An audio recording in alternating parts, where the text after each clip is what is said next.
खेड तालुक्यातील वेरळ येथील स्वरूप ढाबासमोर मुंबई गोवा महामार्गावर सोमवारी सायंकाळी झालेल्या भीषण अपघातात 3 जण जखमी झाले.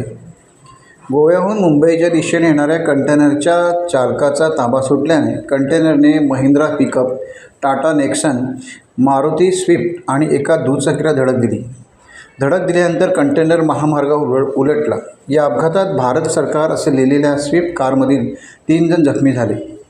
त्यांच्यावर कळंबणी उपजिल्हा रुग्णालयात उपचार सुरू आहेत. अपघातानंतर खेड पोलीस, महामार्ग पोलीस आणि स्थानिकांनी घटनास्थळी धाव घेत बचावकार्य सुरू केले. या घटनेमुळे 2 तास वाहतूक कोंडी झाली होती.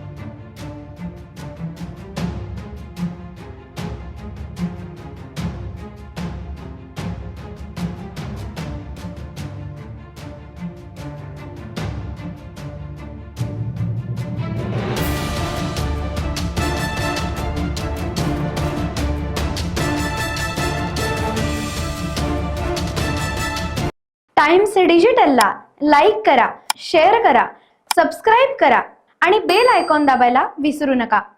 Times digital.